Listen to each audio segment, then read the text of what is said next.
Vice President Biden paid with the blood of SEAL Team 6. He spent their blood like currency.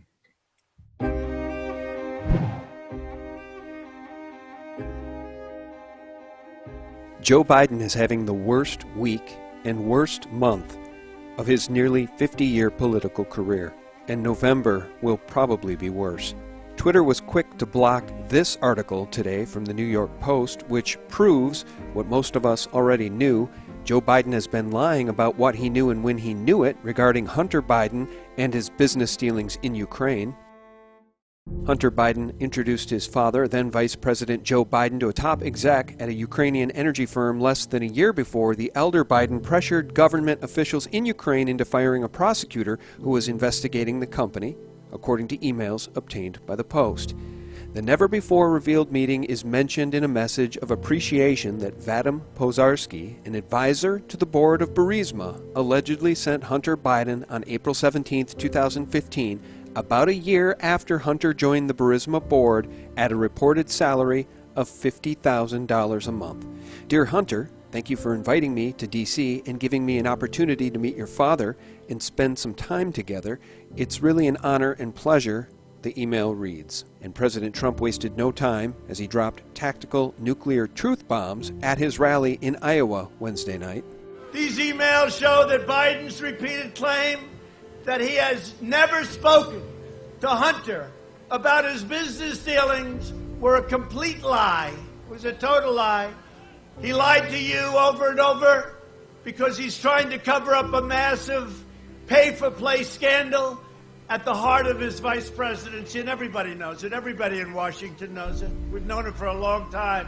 The fact is there was never an administration more corrupt than the Obama-Biden administration. There was never.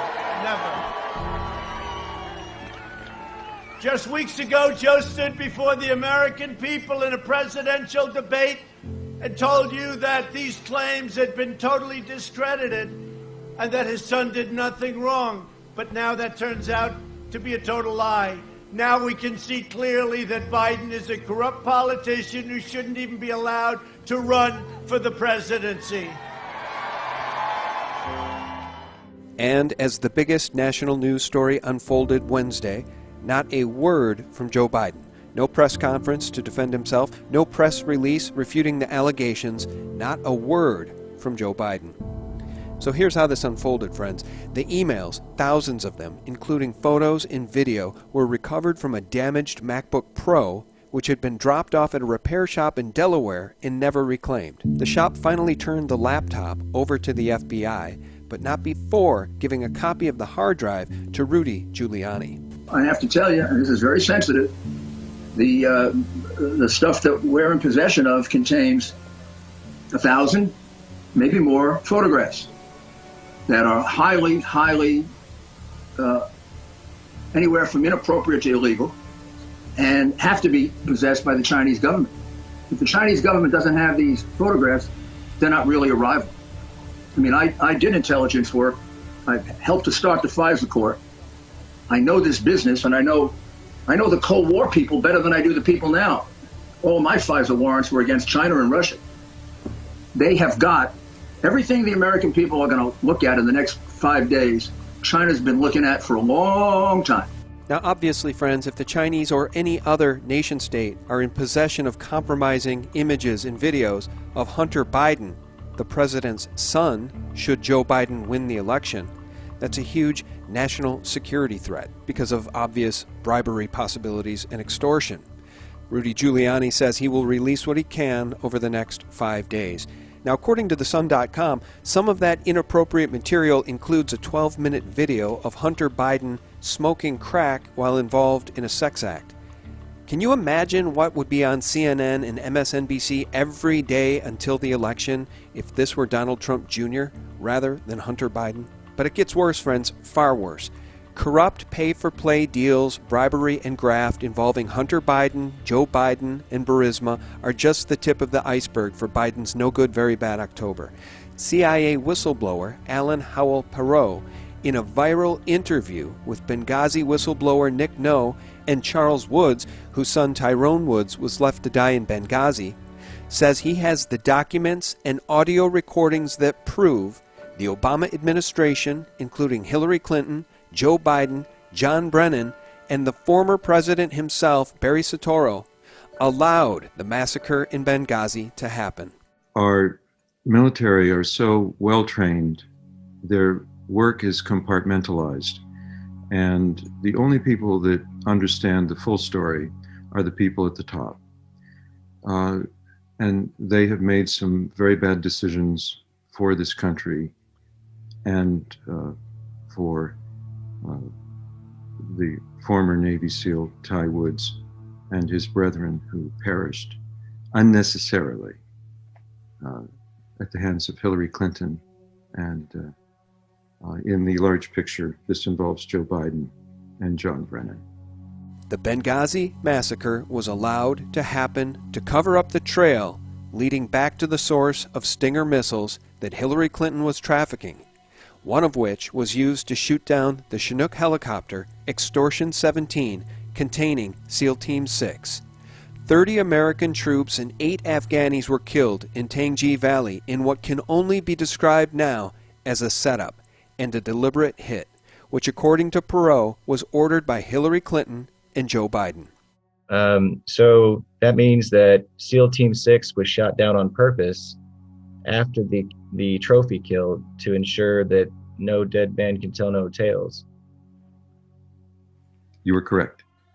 So that President Obama paid bribery of $152 million. Vice President Biden paid with the blood of SEAL Team 6. He spent their blood like currency. TopTradeGuru.com provides a nice recap of this complex story of absolute treachery and murder. In a nutshell, Bush, Obama, and Biden willfully gave Osama bin Laden freedom if he promised not to attack U.S. territories. Biden and Clinton worked a deal with Iran to move Osama bin Laden to Pakistan for the SEAL Team 6 raid. SEAL Team 6 killed a decoy placed there by Iran instead of Osama bin Laden. Obama and Biden had SEAL Team 6 killed to conceal the truth. Obama and Biden then sent Iran $152 billion as hush money to cover up the truth. So these Stinger missiles went through Benghazi and then were given to the people who shot down SEAL Team 6. That was a setup. They were covering their tracks there. And then when they found the serial number on one of the missiles, it is traced back to the CIA from Qatar, from that weapons cache of Stinger missiles. That's why they had to then cover their tracks after people found out that the missiles were from Qatar, and then they could trace back where they came from Hillary through Benghazi. That's why Stevens was back there to recover those missiles and cover up the evidence. Well, that's at least what he was told. I assume that part of the plan for her was to eliminate everyone there at the Benghazi compound as well. The story first broke with this tweet by Anna Kate at Epoch Times, featuring the interview between Alan Perot, Nick No, and Charles Woods. Benghazi whistleblower Nick No, who I interviewed about the Benghazi massacre back in October of 2019, sent me a Dropbox link which was provided to him by Alan Perot, containing a portion of the documents which I've just begun to dig into.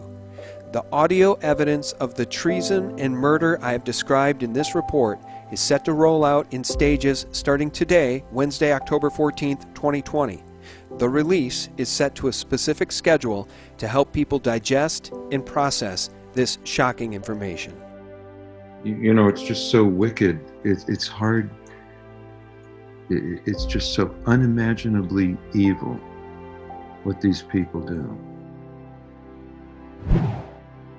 Stay tuned, friends. Much more to come. Thanks so much for tuning in, and for real news, visit us directly at sgtreport.com, the antidote to corporate propaganda. God bless. Let's just remember that heavy price has been paid for the secrets we are uncovering. And there are millions of people who want to see the truth. And we're going to we're going to deliver.